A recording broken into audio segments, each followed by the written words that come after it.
Luciano Lutero es doctor en filosofía y psicología, pero en acto y en práctica oficia como psicoanalista, autor agudo y prolífico de libros como Histeria y Obsesión, Introducción a la Clínica de las Neurosis, Ya no hay hombres, Ensayo de la destitución masculina, Esos raros adolescentes nuevos, narcisistas, desafiantes, hiperconectados, entre tantas otras producciones, incluso de revistas y de papers.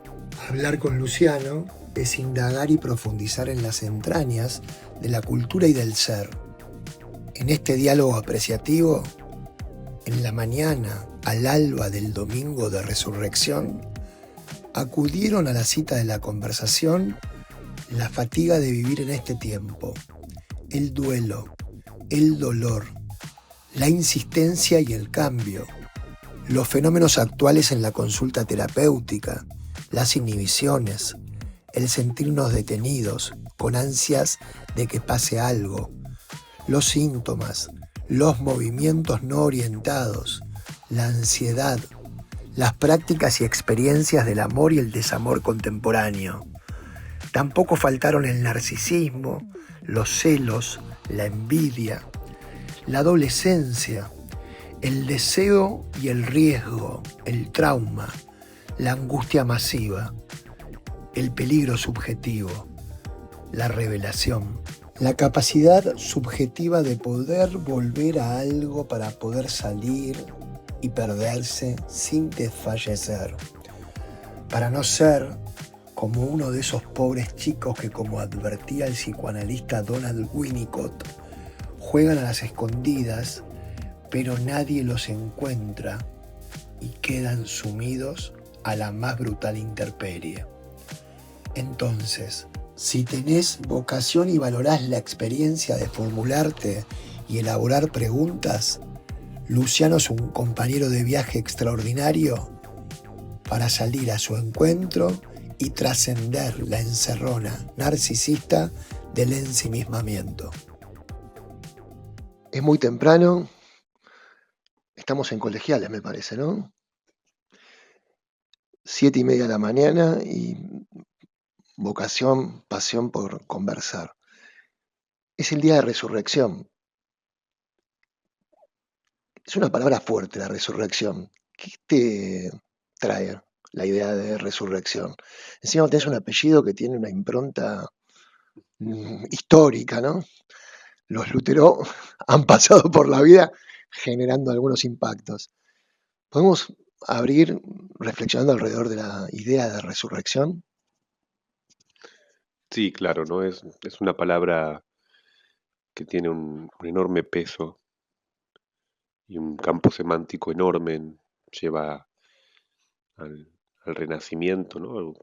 Paradójicamente al nacimiento después de una muerte, ¿no? O sea, creo que lo que está implícito en la idea de resurrección es un nuevo comienzo, pero después de que algo hizo su experiencia de un fin, de su agotamiento. A mí me parece que puedo pensarla de múltiples maneras, pero nunca logro agotar la potencia de esa idea, ¿no? Creo que también no dejo de sorprenderme como vos decías respecto de que haya una posibilidad de resucitar en cada uno, ¿no? Y creo que a veces más, a veces menos, ¿no? Podemos llegar a hacer la experiencia de ese nuevo nacimiento.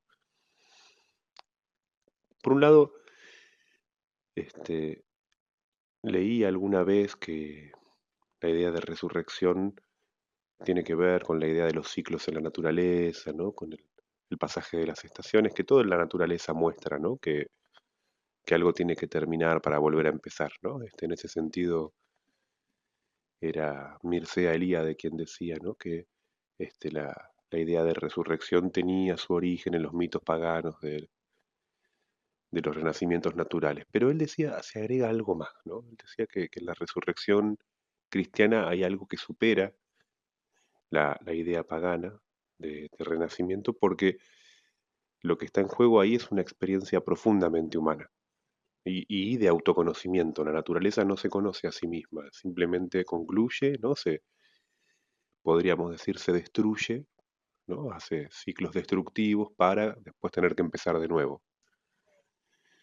Mientras que en el ser humano cada resurrección también va acompañada de un nuevo conocimiento de sí, ¿no? O sea, también tiene que ver con, en la naturaleza quizás lo que hay es pasaje del invierno a la primavera, o hay distintos ciclos de las mareas también, ¿no? Pero si, por ejemplo, pensamos en una experiencia humana básica como es la del duelo, ¿no? El duelo es también una especie de resurrección, ¿no? Tener que hacer un duelo no solamente es perder algo o perder a alguien, sino también perder la parte de uno mismo que se va con eso que perdemos y, ¿no? Al concluir un duelo ya no somos la misma persona que éramos y nos conocemos también, ¿no? Quiero enfatizar esa idea, ¿no? Que la idea de conocimiento en el ser humano está asociada a lo que es capaz de perder también y a capaz de perderse.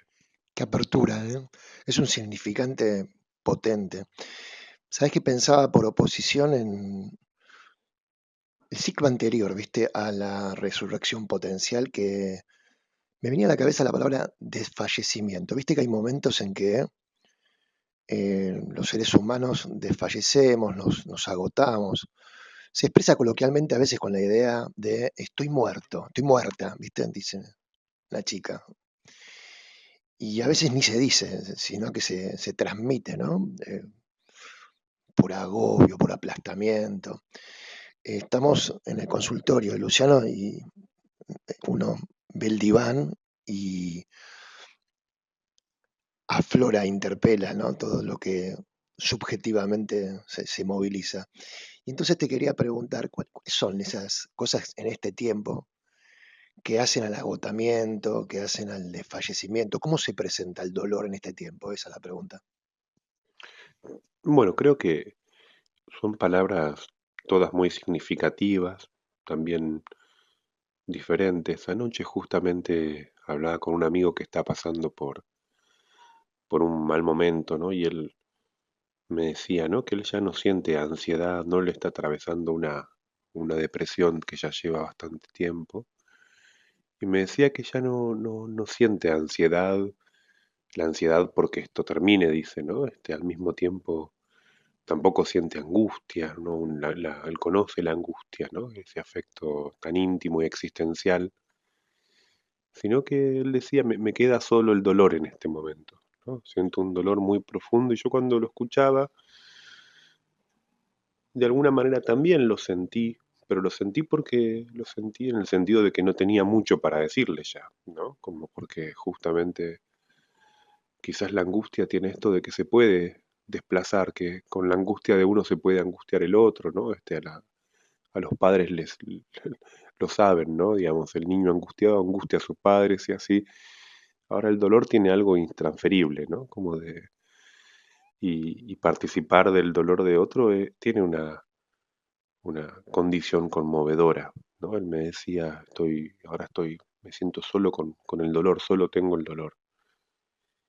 Y vos hablabas del agotamiento, del cansancio, ¿no? De distintos afectos, creo yo, ¿no? Como cuando alguien dice estoy muerto, pero por ahí yo pienso que en ese caso, ¿no? Son estancamientos, ¿no? Creo que cuando se prolonga demasiado un modo de vida, llega hasta ese agotamiento donde lo que hay es una inercia, ¿no? Creo que hay un libro muy bueno de un filósofo francés que se llama Jean-Luc Chrétien, que se llama Del cansancio, ¿no? Sobre la fatiga, en realidad la, lo tradujeron como el cansancio, pero en francés la palabra es fatiga, ¿no? Lo que es estar... a mí me gusta más la palabra fatiga porque además tiene que ver con algo de casi como respiratorio, ¿no? Viste que el que está fatigado también siente que se le altera no solamente el cansancio parece un estado muscular, ¿no? Pero la fatiga es como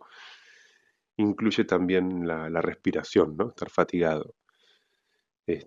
Y no, él habla, ¿no? Como distintos niveles o modos de estar cansado, ¿no? Y habla, bueno, obviamente del cansancio social actual, ¿no? Pero que tiene que ver por modos de vida impropios, ¿no? Que llegamos a estar cansados de nosotros mismos porque o no podemos parar o no podemos pasar a otra cosa, ¿no? Ya, como se dice en esa expresión tan elocuente, no damos más, ¿no? Y que están, uno lo tiene que escuchar como literalmente, no doy más, ¿no? Ya no tengo más nada que darle a lo que hago, pero sin embargo sigo ahí, ¿no? Como la insistencia, ¿no? Eso que también puede ser tan humano que es insistir con algo que ya está concluido, ¿no? Creo que muchas veces nos aferramos a cosas que están para pasar a otra cosa. Y entonces Cretiana habla de esa fatiga, de esa otra fatiga, ¿no? Que es el desgaste de la vida, ¿no? La vida que la vida por sí misma se va gastando, ¿no?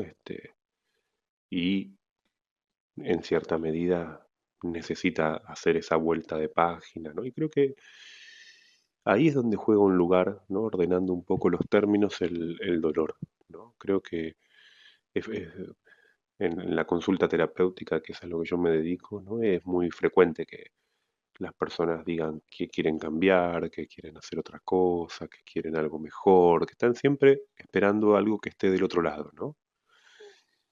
Pero también es cierto que es donde más constatamos el estar sumamente detenidos de este lado, ¿no? Agotados, insistiendo con cosas, ¿no? Hasta que llegue, ¿no? Bueno, angustiados, ansiosos, esperando que llegue algo para dejar aquello en lo que estamos, esperando que venga o la opción superadora, ¿no? O aquello que termine de convencer, ¿no?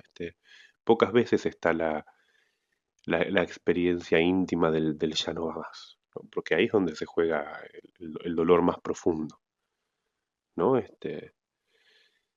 A mí esto a veces se me impone pensarlo por la vía de que hay situaciones en las que seguimos estando en lugares de los que ya nos fuimos, ¿no?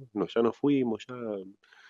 Y eso cansa mucho, seguir ahí donde, ¿no? Donde ya está, ¿no? Y uno lo sabe tácitamente, más, menos, ¿no? Puede ser un trabajo, puede ser una pareja, puede ser un lugar, puede ser. Esa certidumbre está ahí, y por supuesto, cuando a uno le toca ocupar el lugar de terapeuta, ¿no?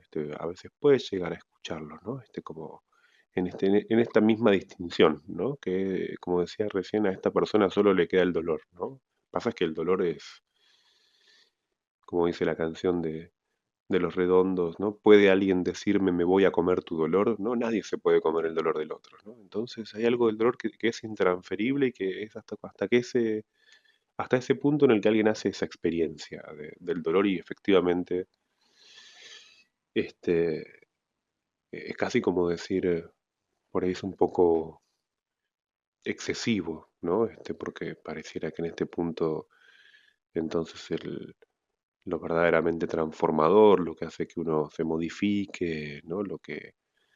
El cambio, ¿no? El cambiar, lo que a veces denota la palabra cambiar, ¿no? Supone como una experiencia patética, ¿no? Como de un patos profundo, ¿no? Y de un patos, este, casi diríamos hasta masoquista, ¿no? Que es como lo que a veces se le suele atribuir al cristianismo, ¿no? Como que se le dice, bueno, ¿no? Pero entonces todo gira en torno, ¿no? A castigarse uno mismo, ¿no?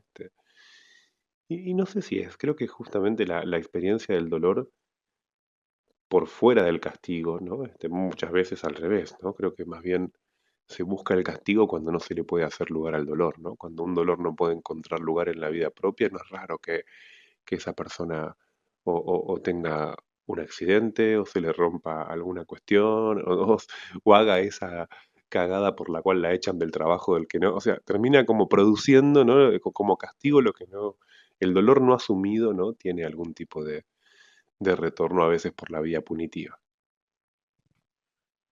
Me resonaba, viste, como si tuviera resaltador, que algunas palabras se recortan y hacen como un efecto de figura a fondo, ¿no? Y entonces, viste, en esta reflexión que hacías, me resonó la idea de estar detenido, ¿viste? Porque la pones en otra serie significante y te aparece como, qué sé yo, la idea de policía, de prisión, eso me parece en la cabeza, ¿no?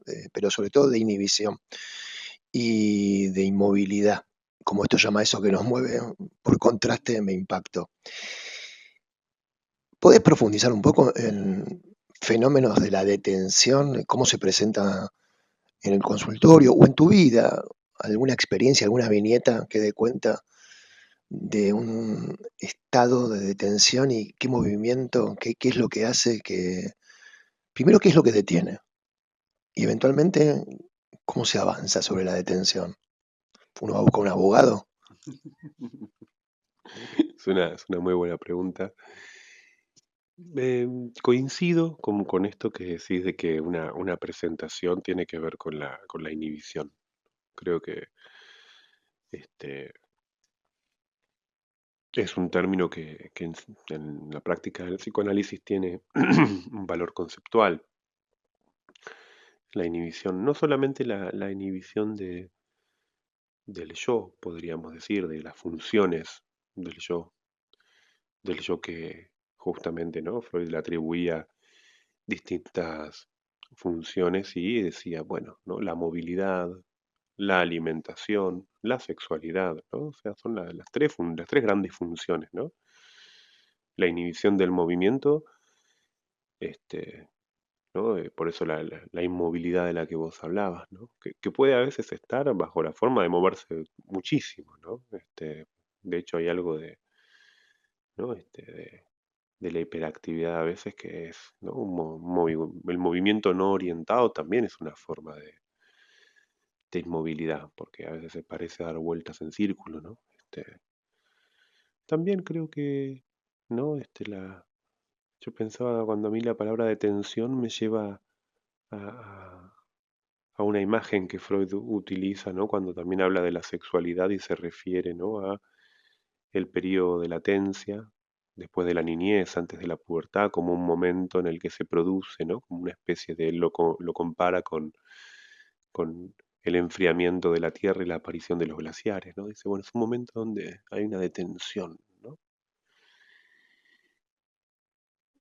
Bueno, la alimentación, ¿no? Me parece que también es otro campo en el que, ¿no? Hoy creo que independientemente de los trastornos de la alimentación, las restricciones alimentarias, ¿no? Creo que a mí una de las cosas que más me llama la atención de este tiempo, como una pequeña digresión en lo que estamos hablando, ¿no? Es como lo difícil que se nos volvió comer, ¿no?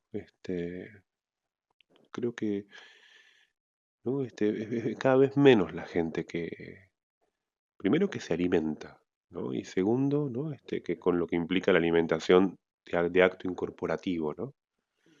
Este, Paradójicamente hablamos de vínculos nutritivos, ¿no? Digamos, podemos extender a cómo la alimentación se volvió un modelo de muchas cosas, ¿no? Le pedimos, ¿no? Una relación que sea sana, que sea nutritiva, ¿no? La otra vez, ¿cómo fue que me preguntaban en una entrevista? Me decían si podía describir el amor vitamina. Yo nunca había escuchado la expresión, ¿no? Como nunca había escuchado que, ¿no? Como se le pudiera atribuir al amor carácter vitamínico, ¿no? Pero fíjate el modelo alimenticio que hay para pensar algo como el amor, ¿no? Entonces, ¿no? Cuando digo también inhibición de la alimentación, es inhibición en un sentido amplio de todo lo que es incorporar algo, ¿no? Como de recibir, ¿no? Hay como quizás demasiados pruritos, ¿no? A la hora de qué es lo que uno deja entrar en uno y qué no, ¿no? También una forma de estar detenido es no dejar entrar demasiadas cosas, ¿no? Como decir, bueno, hasta acá. Entonces, ¿no? Como el, el estar detenido también si tengo que prestarme a la asociación, ¿no? Como me hace acordar a una canción de John Lennon, ¿no? En la que de ese periodo, ¿no? En el que él estuvo sin producir, ¿no?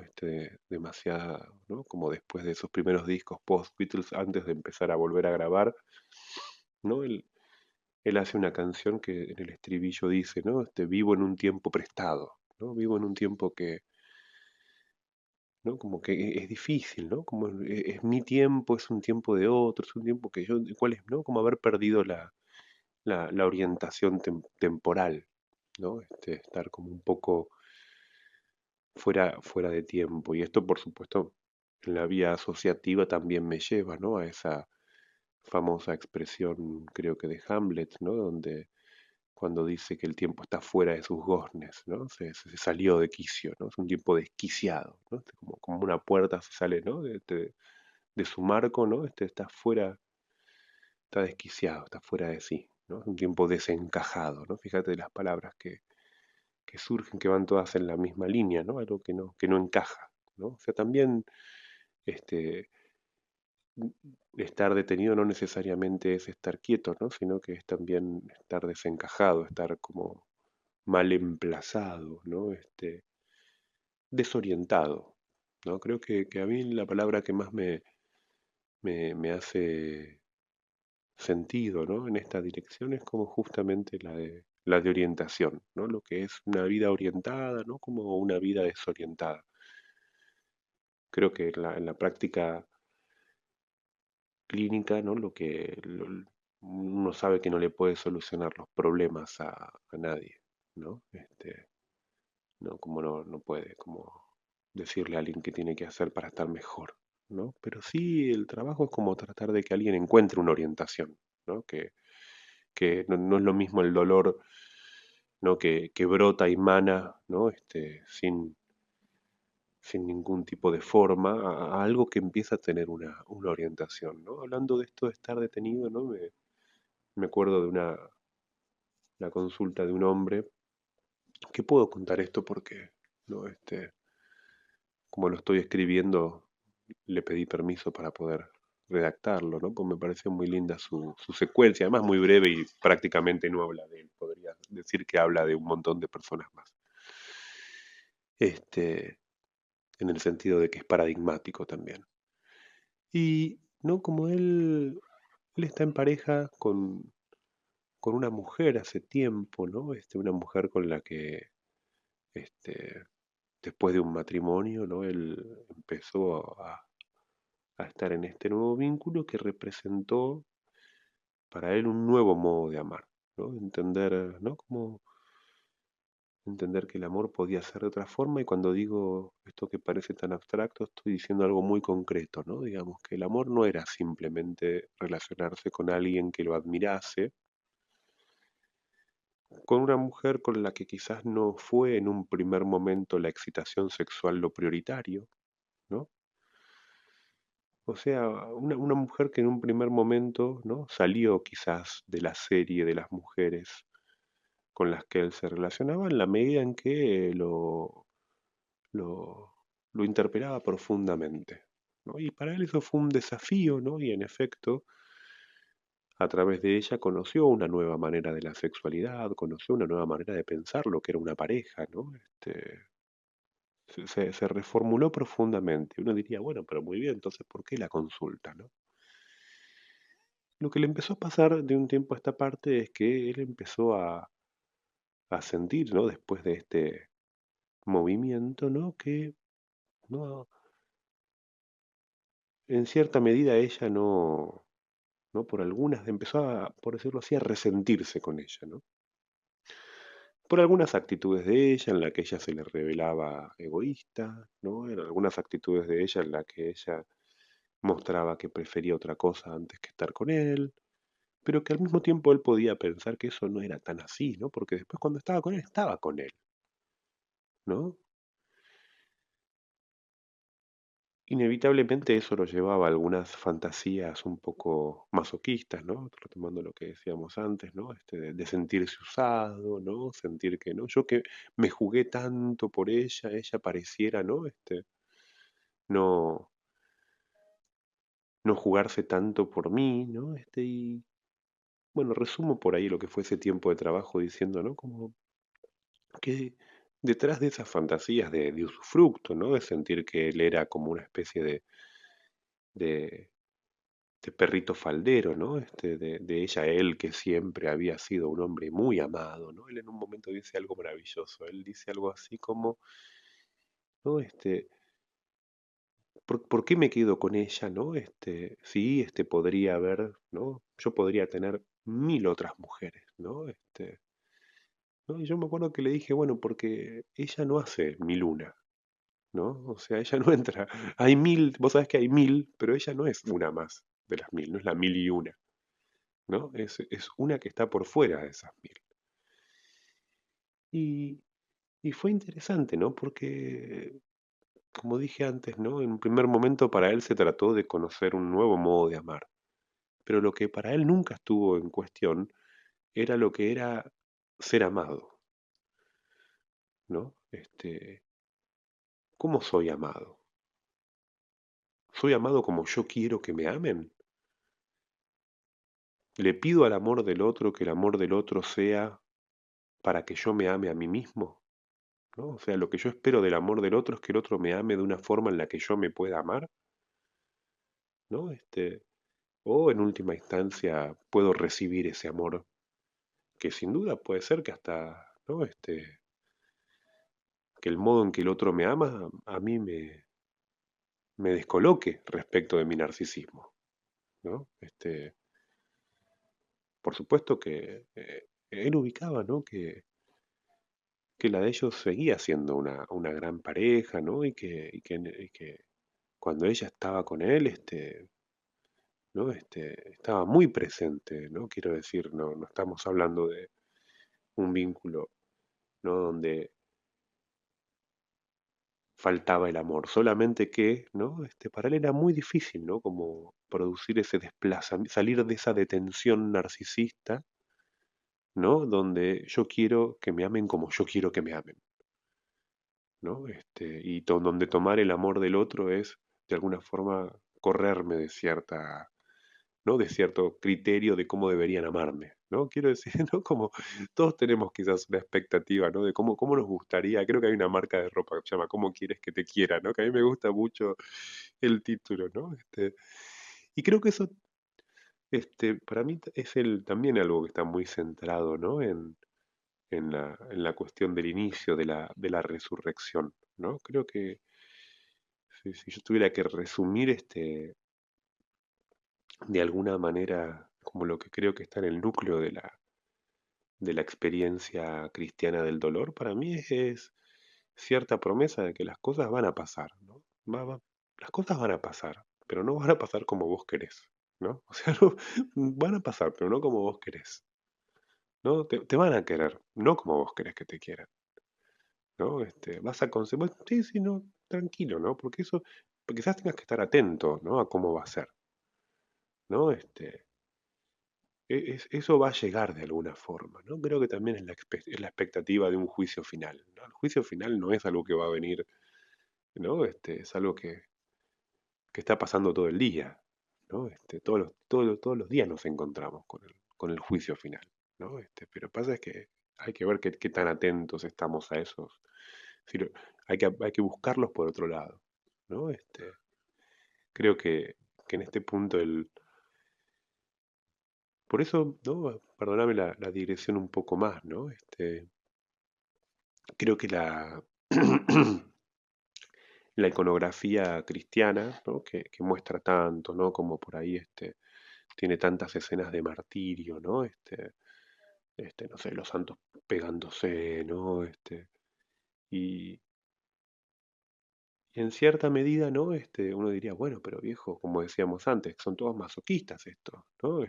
¿No? En última instancia son todos masoquistas, les gusta que les peguen, ¿no? Y no, es distinto, ¿no? Es algo diferente, ¿no? Quiero decir, es verdad, la representación del dolor es en el cristianismo la manera en la que es preciso hacer una experiencia del dolor, ¿no? Para comprobar que Dios te ama, pero Dios no te ama como vos te gusta que te amen. Ese es el gran desafío. Dios no te ama como a vos te gusta que te amen, ¿no? Esto, me recuerda un, uniendo la experiencia cristiana con el ejemplo que ponía de este hombre y esta mujer, ¿no? Hay un capítulo muy lindo de un seminario de Lacan, que es el Seminario 20 aún, que justamente tiene un título muy inquietante, porque el título es Dios y la mujer, ¿no? Y Lacan dice, hay una relación muy parecida entre ambos, en cierta medida, quizás ambos piden, ¿no? Que la cuota de narcisismo, ¿no? Que esa detención narcisista, ¿no? Pero bueno, creo que es el trabajo de toda la vida, ¿no? ¿Qué es lo que uno hace con su narcisismo?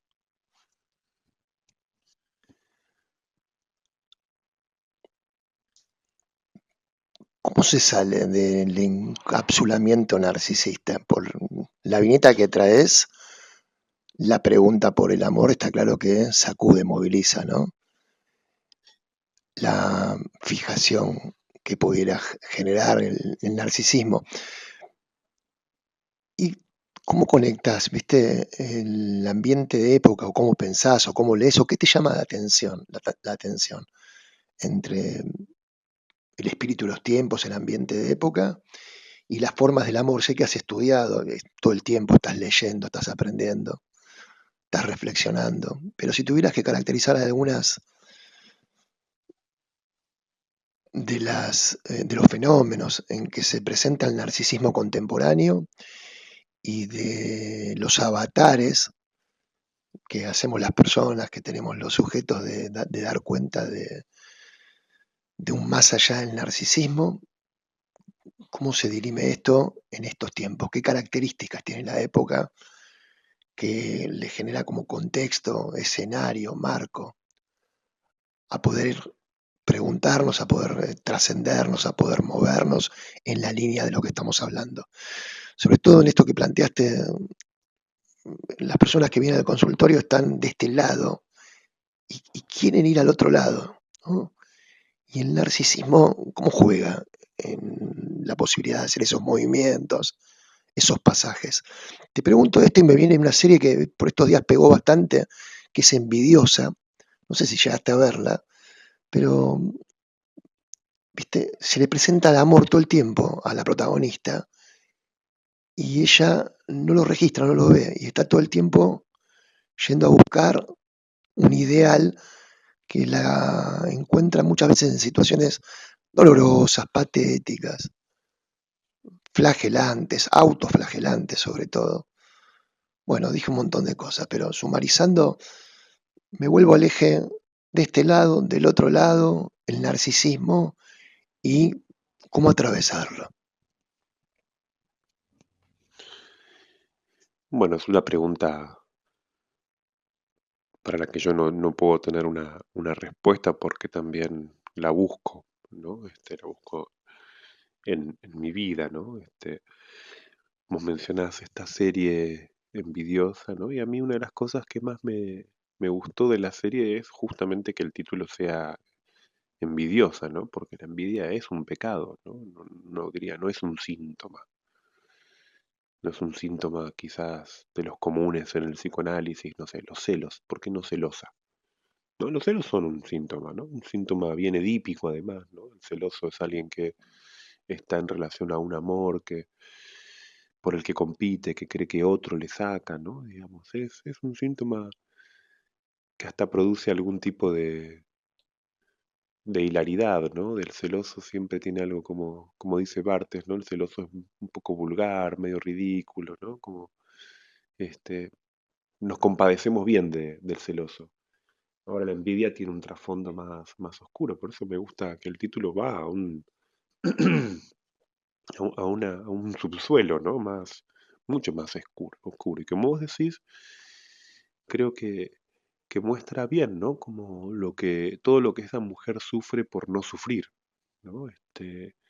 Todo lo que sufre por querer llegar a un resultado, ¿no? No haciendo una experiencia de dolor, de pasaje, de transición, se lo puede nombrar de distintas maneras, ¿no? Como quiere llegar como impoluta, ¿no? O sea, quiere ir de un lado al otro, ¿no? Sabiendo de antemano a dónde quiere llegar, cuál es el objetivo a lograr, ¿no? Y bueno, ¿no? Esa forma de plantear las cosas por lo general hace perder mucho tiempo, ¿no? Hay un libro que yo recomiendo mucho a pacientes, que son en realidad dos, ¿no? Son, por un lado, el de Rebecca Solnit, que se llama Una guía sobre el arte de perderse, y el otro de David Le Breton, que se llama Elogio del caminar, ¿no? Que son dos libros que tienen que ver mucho con... de hecho, Rebecca Solnit tiene un libro específico sobre el caminar. Y la nuestra es una época de trayectos cortos, ¿no? Donde queremos ir, ¿no? Rápido de un lugar a otro de manera directa, ¿no? Incluso manejamos con el GPS, ¿no? Como que ya ¿no? No puede haber demoras, no puede haber, buscamos el camino más óptimo, ¿no? Ni siquiera el que más nos gusta, el más óptimo, ¿no? El que nos permite reducir el tiempo de algo. Y estos libros son lindos porque hablan, ¿no? Del rodeo, del perderse, ¿no? De cómo uno llega a un lugar queriendo llegar a otro, ¿no? Algo que a mí me recuerda mucho el estilo heideggeriano de el segundo Heidegger tiene esa forma de exponer, de desarrollar, de argumentar que es a través de rodeos, ¿no? Uno cuando lee un texto del segundo Heidegger, ¿no? Por ejemplo, El origen de la obra de arte, ¿no? Es un libro donde Heidegger empieza preguntándose, y bueno, ¿y qué es una obra de arte? Bueno, ¿qué cosa es una obra de arte? Pero ¿qué cosa es una cosa, no? Bueno, pero ¿en qué consiste la cosidad de la cosa? Y entonces nunca va a responder la pregunta. Y sin embargo, ¿no? Va a ir llegando a respuestas a través de abrir preguntas, ¿no? Por eso cuando ese texto se publicó, se publicó en una compilación que en la traducción de Alianza se llama Caminos de Bosque, ¿no? Caminos de Bosque, que tiene que ver con el caminar, pero por ahí es una traducción que parece un poco campestre, ¿no? Había una traducción previa también del mismo libro que el título era Sendas Perdidas, ¿no? Que tiene que ver cuando uno va por un camino, ¿no? Donde va buscándolo, ¿no? Como que en realidad, este, ¿no? Creo que el título en alemán es Holzwege, ¿no? Que en la traducción francesa no fue literal, porque quizás más literalmente es Caminos de Bosque, es verdad, pero los franceses quisieron como recuperar más el espíritu del título y en francés el libro se llama Caminos que no llevan, perdón, Caminos que llevan a ninguna parte, ¿no? Y que en definitiva es el rodeo, ¿no? Es paseos, si querés, ¿no? Cuando uno camina y va, ¿no? Y yo creo que ese caminar es un poco el caminar a veces que puede estar cuando alguien viene a sesión y viene caminando, ¿no? Si llega muy apurado, ¿no? O si se va y no tiene tiempo, si tiene que irse rápido a otro, ¿no? La mejor sesión es la que continúa cuando la persona se va, o se queda mirando algo en la vidriera, o llega antes, se toma un café, o se queda en la plaza esperando, ¿no? Como el rodeo es parte del camino, ¿no?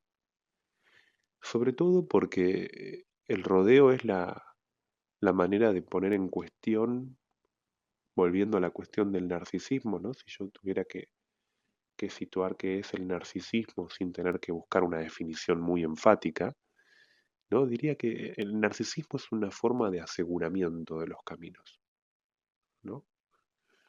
El método del psicoanálisis es un método de rodeos, de digresiones, ¿no? Es hablar y empezar a hablar. De hecho, a algunos pacientes les pasa que llegan a sesión y cuando se van dicen, uy, venía con un montón de cosas para hablar y hablé de otra cosa, ¿no? O sea, me perdí, ¿no?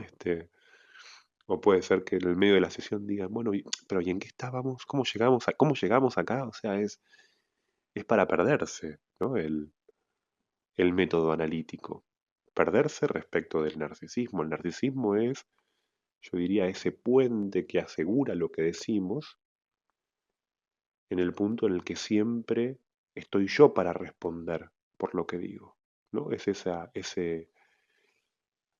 aseguramiento de los enunciados, si querés, ¿no? Lo que voy diciendo está asegurado en que yo sé qué es lo que estoy diciendo, ¿no? Cuando yo digo cómo llegamos acá, ¿y quién habló? ¿No? ¿Cómo fue que, ¿no?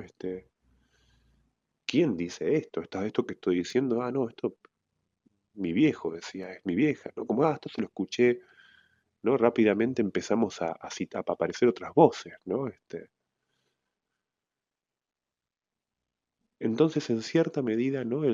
Cómo se sale del narcisismo, y bueno, es la experiencia, el método analítico es un método que supone o que invita, ¿no? Como a estas digresiones, a estos rodeos, ¿no? A salir de ese aseguramiento narcisista de la palabra, para encontrarse con otra palabra más fundamental,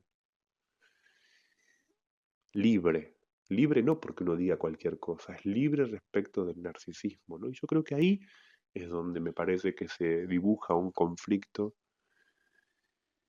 que,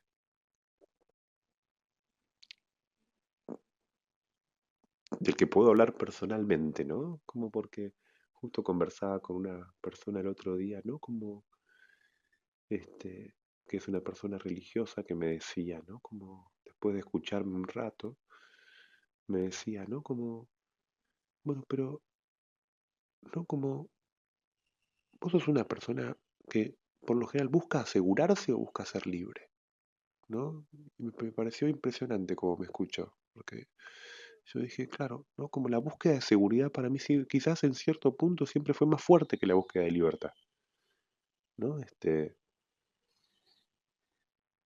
Me hizo pensar que quizás me ocupé muy poco de querer ser una persona libre, ¿no? Me ocupé quizás mucho más de querer saber lo que quiero, me ocupé mucho más pero de todas vías que tienen que ver con ciertas formas de aseguramiento, ¿no? Y entonces creo que, ¿no? Bueno, de hecho la búsqueda de seguridades es constante, ¿no? En nuestra sociedad, ¿no? Tenemos miedo al fracaso, miedo a equivocarnos. Si compramos un electrodoméstico, hasta quizás pedimos una garantía extendida, ¿no? O sea, necesitamos la seguridad de que, ¿no? Va a funcionar, que no nos va a decepcionar. Entonces creo que, ¿dónde empieza la pregunta por un más allá del narcisismo? Y al menos hoy para mí empieza como en la pregunta por la libertad, de la que por supuesto no puedo decir mucho, ¿no? Porque no sé si es que hay una definición, ¿no? Sé que hay que hacer algún movimiento para, ¿no? Que es una palabra complicada, ¿no? Porque me parece que, por supuesto que cuando hablo de la libertad no me refiero a la libertad como que nadie nos impida nada, ¿no? Como no es la libertad, ¿no? De poder elegir tampoco, no es la libertad, bueno, si quiero esto, ¿no? Como dada una alternativa, poder elegir entre los términos de la alternativa, es otra cosa la libertad, es una libertad más profunda, ¿no? Hay un libro muy lindo de Erich Fromm que se llama justamente El miedo a la libertad. A mí siempre me impactó que pusiera, ¿no? Como en el mismo título esas dos palabras, ¿no? Porque, ¿no? Como quizás lo que más impide ser libres es el miedo, ¿no? Como uno nunca, cuando uno tiene miedo, nunca es libre, ¿no? Entonces quizás en este punto, al menos hoy, pienso que tal vez, ¿no? La pregunta por la libertad es la pregunta por qué, por dónde están nuestros miedos, ¿no? Qué miedos nos inhiben, ¿no? Quizás junto a la inhibición como factor de detención, creo que también está el miedo, ¿no? Una vida con miedo, aunque uno tenga todos los recursos y todas las seguridades, una vida con miedo no es una vida en la que uno es libre, ¿no? No sé, es raro. A mí me gusta mucho un final de un texto de Sartre donde él habla de Merleau-Ponty después de la muerte de su amigo, ¿no? De su amigo con el que se peleó además, ¿no? Y siempre me impactó que en el final de ese texto él diga, bueno, es bueno que cada tanto haya un hombre libre, ¿no? O sea, como si fuera muy raro encontrarse, ¿no? Como un hombre libre, ¿no? Como, sí, nos encontrábamos con hombres que desean, con hombres que son valientes, con hombres que hacen cosas, ¿no? Con hombres enérgicos, con hombres decididos, qué sé yo, ¿no? Pero no sé si es muy frecuente encontrarse con gente libre, ¿no? Qué señalamiento te hizo tu amigo, ¿no? Mm, Varias sesiones en esa intervención. Sabes que antes que digas Eric Fromm, El miedo a la libertad, Ya estaba pensando en eso yo, porque una marca que me hizo efecto de acontecimiento en mi vida se sitúa en mi adolescencia. Mi mamá, por una enfermedad que tuvo, no podía sostener los libros en sus manos. Y entonces yo, que la amaba y la acompañaba, empecé a leerle. Y yo no leía para mí, leía para ella, hasta entonces. Me convocaban otras cuestiones, pero no era lector de libros. Y creo que no era lector de nada, porque me acuerdo que iba al cine con ella, le gustaba el cine francés, yo no entendía nada, y yo le preguntaba todo el tiempo, le preguntaba, y ella me ayudaba, viste, a comprender, a apreciar, y así fui aprendiendo a leer. Que si yo tuviera que situar dónde aprendí a leer, fue en el contexto de esa experiencia, donde yo no iba a la escuela, había dejado para acompañarla, ayudarla. Y en ese sentido, vos sabés que un día me dice, esto, yo ya lo había leído 100 libros, lo tenés que leer para vos. Y entonces me da El miedo a la libertad. Y después me dio El arte de amar. Y fueron marcas inaugurales, si querés, en este, más allá del narcisismo, si yo tuviera que situar un acontecimiento inaugural de la apertura de mi registro subjetivo, lo tendría que situar ahí, creo. Y me interesa mucho la dimensión del registro. Viste que hay gente que habla, hay mucha compulsión, no sé si coincidís, la época en esto de precipitar, viste, atajos hacia el objeto, la realización de aquello que me convoca, el objetivo, etcétera. Eh, Promueve, estimula, incentiva estados de ansiedad que son, ¿no? De sesgo compulsivo, capaz que digo una boludez, corregime, pero mucha precipitación, mucho como nervio. Y cuando vos decías, bueno, alguien que no llega rápido y se va corriendo, sino que se instala, se puede perder, me parecía como un título de una obra posterior que capaz que se inspira en esta conversación, que es Elogio de perderse, ¿no? Y en ese sentido te quería consultar, en tu experiencia, ¿qué inaugura el registro? ¿Qué hace que alguien pueda preguntarse quién dice esto que estoy diciendo? ¿Qué te saca de la especulación vinculada al verse bien, al quedar bien, encajar, y te abre el campo de la pregunta respecto de quién sos, de qué es lo que te mueve? Yo le llamo registro a eso, ¿no? Que es ser un poco consciente del sujeto de la enunciación, ¿no? Y no de estar todo el tiempo hablando, digamos. Que ayuda a construir ese registro. Otra de las cuestiones que a mí me conectan en ese plano es ir al teatro. Yo voy al teatro y siento que estoy. Pero me puede pasar en el fútbol, que lo leo, lo miro, lo experimento teatralmente. Entonces, más que el juego, que la técnica, me gusta la dramaturgia, por eso tengo que saber del club. Me gusta más ver un partido del ascenso en Argentina que fútbol inglés, porque estoy lejos de la dramaturgia. Entonces no me convoca el espectáculo, sino esos seres que están ahí entramados en cierta dramática, y a partir de eso es que puedo apreciar algo de lo que se está, ¿no?, dirimiendo. ¿Qué abre ese registro? Me gusta mucho la palabra registro, ¿no? Creo que he puesto a asociar un poco, ¿no? Pienso en una distinción que hace Freud cuando él ubica la distinción entre la percepción, ¿no? La percepción volcada hacia afuera, ¿no? Inicialmente somos seres perceptivos, ¿no? Seres de percepción, ¿no? Quiero decir, vamos mirándolo todo sin querer perdernos nada, quizás. A veces con una percepción hiperexcitada también, ¿no es cierto? ¿No? Creo que el teléfono nos invita a veces a estar con esa percepción permanente, percepción desatenta también, como la llama Walter Benjamin. Pero aparece en un punto, ¿no? Eso que Freud también piensa como un registro, que es la memoria, ¿no? Esto es el pasaje de la percepción a una primera inscripción psíquica en recuerdos que van a volverse constitutivos, ¿no? Recuerdos a los que uno va a volver, como vos decías recién, ¿no? Como esa experiencia de juventud, ¿no? Creo que en efecto muchas veces la juventud es el momento en el que nos despertamos a la vida con algo, con alguna vivencia fuerte que nos dedicamos a pensar mucho tiempo, ¿no? Creo que son esos recuerdos que más allá de lo que sigamos viviendo después, son recuerdos a los que vamos a volver, ¿no? Creo que tienen que ver con una instancia de despertarse y de revelación también. Uno se revela a sí mismo, ¿no?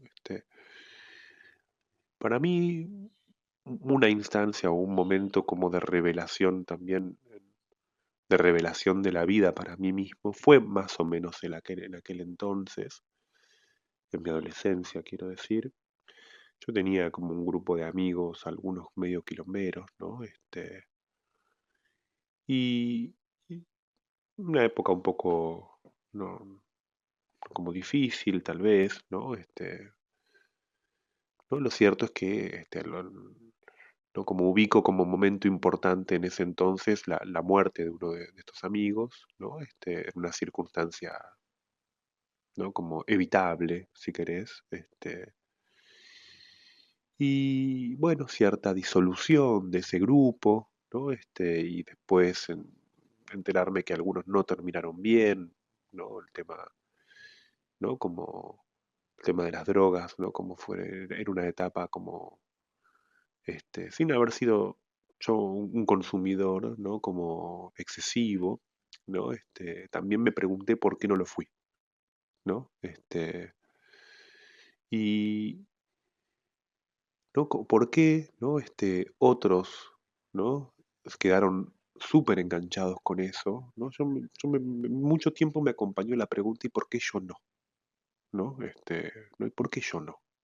¿No? ¿Por qué yo no entré por el mismo tobogán? ¿Por qué yo de repente, ¿no? Como algo, ¿por qué tuve en ese punto, ¿no? Como una especie de pulsión de autoconservación que dijo, esto se va a cualquier lado, ¿no? Y en efecto lo que vino después es que se fue a cualquier lado, ¿no?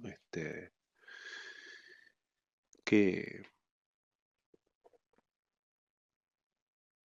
qué me hizo? No sé si reaccionar, no lo sé. Te digo, la verdad para mí eso es un punto de, este, pero sí esa fue una instancia como de descubrimiento de fragilidad de la vida, de algo como, no sé, viste, un pibe joven que muere tiene algo como sacrificial también, ¿no? Es algo como que es profundamente injusto, ¿no? Que es verdad que quizás las respuestas que di con el tiempo es que a lo mejor, ¿no? Estos amigos o algunos, ¿no? Venían de familias más disfuncionales, ¿no? No tenían como, quizás hay cosas que se notan menos cuando sos joven, ¿no? Sí, creo que esto para mí, a mí me marcó mucho, ¿no? Como pude encontrar tiempo después una respuesta, este, que es como el principio de uno de mis libros favoritos, que es El Gran Gatsby, ¿no? Mira, si querés te lo leo, el principio.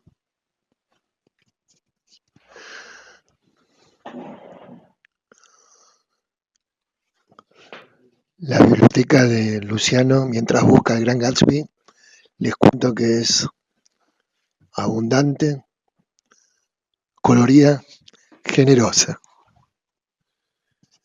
Bueno, traduzco más o menos libremente desde el inglés, y el principio dice, ¿no? En mi juventud, en mi más vulnerable, ¿no? En los años más vulnerables y jóvenes de mi vida, mi padre me dio un consejo que desde entonces se convirtió para mí en una advertencia. Cada vez que te sientas inclinado a criticar a alguien, me dijo, recuerda que no toda la gente en este mundo tuvo las mismas oportunidades que vos tuviste, ¿no? Para mí es un principio que siempre me conmueve, ¿no? Porque en ese punto, ¿no? A veces uno siente que está viviendo algo y tiene un lugar, primero es una advertencia, ¿no? Como que a veces uno no sabe qué es lo que está operando en uno y que le permite creer que está en la misma situación que otro, pero sin embargo uno tiene un privilegio mucho mayor, ¿no? Yo creo que lo que en aquel momento evitó, ¿no? Fue algo de una advertencia interior, ¿no? Yo creo que lo puedo pensar hoy de esta forma. Creo que la presencia interiorizada de mis padres fue como un reaseguro, ¿no? En ese punto, ¿no? Como de, no, bueno, yo acá esto se va a cualquier lado, ¿no? Como esto ya, esto pasa de la joda, ¿no? Y se convierte ya en, ¿no? Ya estamos a un paso de dejar de ser adolescentes que se divierten para que esto se convierta, ¿no? En un descalabro, ¿no? Y ahí me pude restar, pero claro, yo no fui consciente de eso, ¿viste? Como, ¿qué es lo que hace que a uno se le presente internamente una barrera a algo y decida salirse y después se da cuenta de que se salió a tiempo, ¿no? O sea, fui sumamente afortunado, ¿no? Fui sumamente afortunado. Este, y en ese punto para mí esa fue una instancia como de revelación de algo, ¿no? Como, y vuelvo mucho a eso, ¿no? Y vuelvo mucho a esa instancia, ¿no? ¿Y por qué yo no? ¿No? ¿Por qué yo no? ¿No? Porque en esos años es muy frágil, ¿no? Como, ¿qué hace que alguien, ¿no? Como, ¿no? En determinado momento, bueno, por ahí no sé, empieza fumando un porro, jode con esto, jode lo otro, y así uno termina, ¿no? Como alguno termina como ya enganchadísimo y en una vida que después de la que no puede volver, ¿no? Y nosotros hablábamos al principio, ¿no? Como de eso que permite dar, este, vuelta a la página, lo que permite pasar a otra cosa, ¿no? Pero también está la experiencia de volver, ¿no? Creo que también hay algo en, de vez en cuando, ¿no? Poder volver a ciertos lugares, ¿no? Si volvemos a la imagen de la resurrección, también la resurrección es como, ¿no? Si volvemos a la idea bíblica, ¿no? Quiero decir, ¿no? Digamos, dentro de las parábolas bíblicas, ¿no? Como dentro de las resurrecciones está la resurrección del hijo pródigo, que es el que vuelve, el que puede volver. Este, y, y creo que, bueno, uno es muy afortunado si de vez en cuando tiene la posibilidad de tener un camino de regreso a algo, ¿no? Al menos de regreso a uno mismo, ¿no? Creo que está por un lado la posibilidad de perderse, ¿no? Pero perderse no es irse demasiado lejos también, ¿no? Como no es extraviarse, ¿no? Perderse no es extraviarse en el sentido de perder la vía, ¿no? No es perderse con una orientación, ¿no? Y algo que también le permite volver a uno renovado, ¿no? Volver a sí mismo, pero ya no siendo el mismo, ¿no? Creo que son dos movimientos, ¿no? Si no, no creo que si volvemos a la idea de la resurrección, ¿no? Me parece la, que el motivo de la resurrección es la muerte de Cristo, ¿no? Y creo que lo interesante ahí es que es una muerte profundamente injusta, ¿no? Es completamente injusto, ¿no? Que alguien se lo mate y se lo mate de esa manera, ¿no?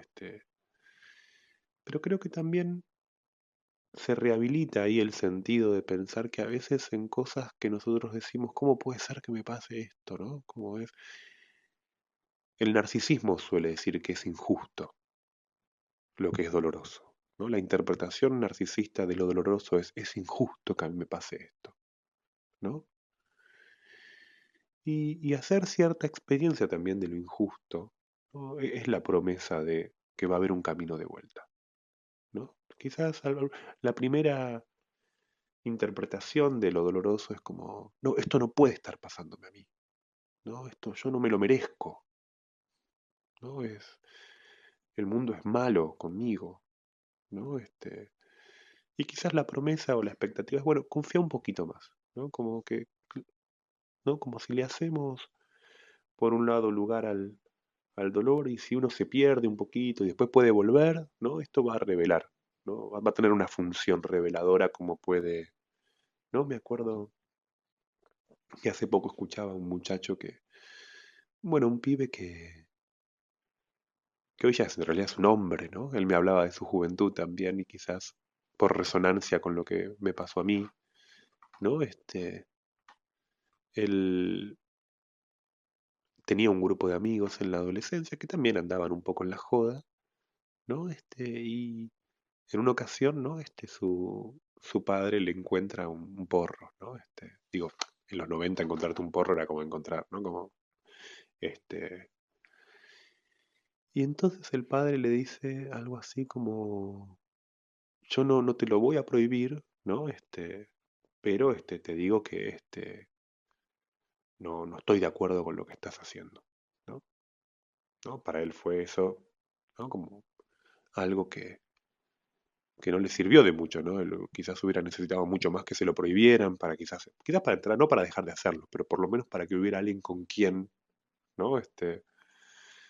Él decía algo así como que muchas de las cagadas que se había mandado en su vida era porque su viejo no se había animado como a que él a poder como catalizar o drenar el odio que él le podía tener, ¿no? Como un viejo demasiado pendiente de ser amado, ¿no? Y que eso lo dejaba, le hizo odiar o buscar referentes de odio en otros lados, ¿no?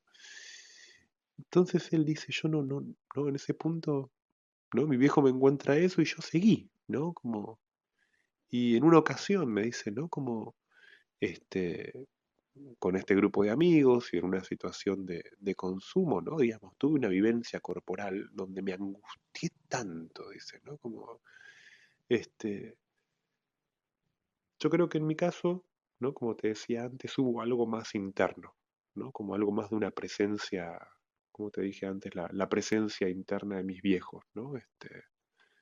Ahora creo que él descubrió un borde en la angustia, ¿no? Y ese es un borde muy complejo, ¿no? Porque digo, la angustia como borde es la angustia que puede aparecer yo me pude ir mucho antes, no sé si mucho, pero me fui antes de que pasara algo, ¿no? Digo, cuando el borde es la angustia es el delicado, es el filo, ¿viste? Es el volantazo antes de que te la pongas, o sea, podría salir mal también. Es un límite de mucho, y yo creo que para muchas personas el borde es la experiencia de una angustia profunda, que a veces tiene, ¿no? Una función de revelación, pero muchas veces sale mal, ¿no? Y eso quizás es algo de lo que me preocupa hoy también, ¿no? Porque cuando la angustia es el borde, a veces no da la posibilidad de que haya un camino de vuelta.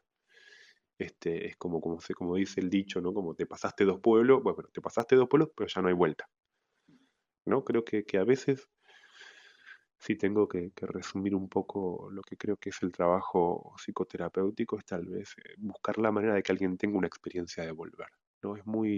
Porque la experiencia de dolor tiene un sentido o puede adquirir un sentido cuando se asocia a un camino de regreso, pero cuando ya hay alguien que perdió el camino de vuelta, ¿no? Ahí ya, bueno, hay que buscarlo, hay que buscar volver a algo, ¿no? Si alguien no vuelve a algo, ya no solamente el perderse, ¿no?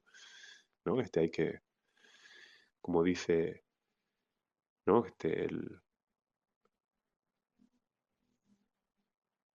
La parábola del hijo pródigo dice, ¿no? Algo así como que dice, bueno, porque el padre dice, porque estaba perdido y fue encontrado, ¿no? Y esto me recuerda a algo que decía Winnicott, ¿no? Un psicoanalista, él decía, ¿no? Como a propósito de los chicos que juegan a la escondida, él decía, no, pobres esos chicos a los que nadie encuentra, ¿no? Como que juegan a una escondida donde no son encontrados nunca. Vamos a cerrar porque se te viene una misa de Pascuas y la familia te espera y honras los compromisos. Si no, me quedaría disfrutando esta mañana de domingo donde hemos madrugado y donde los pensamientos y las ideas, escuchándote, también me madrugan. ¿Sabes qué pensaba? Y me resulta conmovedor. A mí me gusta preguntar por lo que conmueve, y esto que dijiste me conmueve. Me conmueve que los que andamos por la vida estamos muy pendientes tantas veces de buscar salidas, ¿no? Decías, la gente viene, se presenta bajo la forma de ir hacia otro lado, ese otro lado, ese cambio, insinúa, ¿no? como expectativas salidas. Y vos decías, es tanto más estructurante tener a dónde volver antes que salir. Pensaba en eso, ¿no? Entonces te escuchaba en relación con, viste, la angustia cuando se presenta bajo la forma de señal o cuando se presenta de manera masiva, ¿no? Y me venía la idea de algún autor, que no podría citar quién es, que distinguía riesgo de peligro, ¿viste? Y me parece que es muy pertinente hacer esa distinción porque ahí donde uno va a perderse y no hay a dónde volver, uno podría hasta disolverse, fragmentarse, ¿no? Y todo eso es muy conmovedor como experiencia del ser. Ni siquiera me animo a decir subjetiva, ¿no? Porque me parece que cuando uno dice subjetiva ya hay cierta como configuración, tal vez, a dónde volver. Entonces pensaba en la función paterna y pensaba en la función de la familia. Se me venía la serie adolescencia, ¿viste? Te escuchaba y se me iban atravesando distintos fenómenos. Y te quería preguntar en relación con esto, y tal vez cerramos por acá, ¿cómo ves las configuraciones familiares por este tiempo? ¿Cómo ves la experiencia de los familiares en este tiempo? En tu testimonio singular vos decís, tuve el privilegio, fuiste a citar el texto de Gran Gatsby que habla del privilegio. Y el privilegio es tener a dónde volver, ¿no? Me viene por la ventana otra idea, fuerza, un relator deportivo diciendo, salí de ahí maravilla, tenía la pelea ganada, ¿viste? Se hizo una frase del decir popular, te estás metiendo en zona de peligro, salí de ahí. Salís de ahí porque hay algún rincón que quiere que salgas de ahí, porque te esperan sano, te esperan bien. ¿Qué pasa cuando eso no está? O en todo caso, ¿qué dificultades tienen los padres hoy a la hora de generar un entorno donde haya dónde volver para construirlo, para generarlo y para que eso, como en tu caso, se internalice, se interiorice como pulsión de vida, como principio de autopreservación? Por un lado, creo que la cuestión de la familia es más allá de las modificaciones de las estructuras familiares, creo que, ¿no? La pregunta por la familia es la pregunta por la comunidad, ¿no? Por lo que a alguien le puede funcionar de referencia comunitaria, ¿no? Creo que podría haber una familia, entre comillas, ideal, ¿no? Pero que ahí no funcione el principio de la comunidad, ¿no? O sea, la familia no es la foto en el cuadro, ¿no? Como bien dijiste, la familia tiene que ver con un principio de interiorización, ¿no? Y que eso fundamentalmente la familia resuelve de algún modo el desarraigo, ¿no? La familia al mismo tiempo es un principio de traición, ¿no? Digamos, nadie está en una familia si no traiciona a su familia, ¿no? Digamos, el criterio familiar es de lealtad y de traición, ¿no? Quiero decir, uno es leal a partir de haber traicionado también a la familia, si no uno sería un principio de indiferenciación, ¿no es cierto? En principio, uno está llamado a amar a alguien que no es de la familia, ¿no? Uno está llamado a buscar su lugar en la vida por fuera, ¿no? O sea, ya en principio, ¿no? Quizás es verdad, llevando, ¿no? Por eso digo, uno lo lleva dentro de sí, pero no es que uno se va a quedar, ¿no? Ahí no hay familia tampoco, ¿no? Y creo que lo mismo ocurre con la comunidad, ¿no? Ya que estábamos hablando antes de las adicciones, ¿no? Recuerdo una experiencia que hacían en el Hogar de Cristo, ¿no? Que trabajan con pibes vulnerables en situación de consumo, ¿no? Y que me contaba a alguien que labura ahí, ¿no? Me decía que a veces lo único que tienen es cuando reciben a un pibe que está en situación, ¿no? Es recibirlo por un tiempito, pero lo que esta persona me decía que siempre les decía era, bueno, pero volvé, ¿no? Hacé lo que, no, digamos, no te voy a decir no consumas, no, volvé, solamente volvé, ¿no? Y yo creo que, ¿no? A veces la situación de que alguien esté para esperar, ¿no? Que no se canse de esperar, ¿no? Y eso puede estar ¿no? Puede estar en un vínculo afectivo, en una amistad, ¿no? Creo que Yo pensaba también en estos días por ahí ¿no? También tengo algunos amigos con los que tuve algunos desencuentros en este tiempo, ¿no? Y justo en estos días que son de mucha reflexión pensé, decía, tengo que volver, tengo que llamarlo y decirle, che, vamos a tomar un café. Como, ¿sabes qué? Nos alejamos, porque tenemos que volver, ¿no? Como, este, ¿no? Como, creo que la familia es como los amigos son la familia que uno elige, se dice a veces también, ¿no es cierto? ¿No? Quiero decir, por ahí a veces la familia, ¿no? Como me acuerdo de un viejo libro de la antipsiquiatría que se llamaba algo así como, no sé, destruir a la familia, una cosa así, que eran esos títulos tremendos de los antipsiquiatras, que eran como, es verdad, en aquel momento era la familia burguesa, la familia con sus normas, las familias con, por eso digo, bueno, hoy ¿qué es la familia? La familia es como un principio de comunidad, ¿no? Es un principio de alojamiento, ¿no? Es la pertenencia a un espacio donde te esperan, donde si no fuiste te dicen, che, hace mucho que no venís, ¿no? Creo que en época de tanto desarraigo, de tanto individualismo, ¿no? Donde incluso en los laburos la gente a veces siente que se va de un laburo a otro y no, ya no, ¿no? Como ya está, ¿no? Todo, donde todo se volvió tan instrumental, ¿no? Que en un lugar te esperen, ¿no? Por ahí se me ocurre como contrapunto, hablamos de la detención, ¿no? Antes, ¿no? Y quizás puede haber otra forma en relación o respecto del volver que no es estar detenido, sino que es el poder demorarse en los lugares, ¿no? Como demorarse que no es en el sentido de limitarse, ¿no? Demorarse tiene que ver con la morada, ¿no? Con el poder morar en un lugar, ¿no? A veces en un mal sentido se dice estoy demorado, ¿no? Pero porque estoy demorado es porque estoy donde estoy, ¿no? Entonces, ¿no? Como pienso que, bueno, ya que me nombrábamos antes a Heidegger, él habla de la morada, ¿no? Bastante del habitar, ¿no? También creo que en ese punto, incluso creo que el psicoanálisis es ¿no? Creo que lo más importante a veces en unas sesiones, después de la sesión, la invitación a que el paciente vuelva, ¿no? O sea, también al reencuentro, ¿no? A veces incluso uno se queda preocupado con un paciente, ¿no? Después de una sesión y dice, uy, no va a volver más, ¿no? Ya aparece, ¿no? Como esa especie de, uy, no, y ahora no vuelve más, ¿no?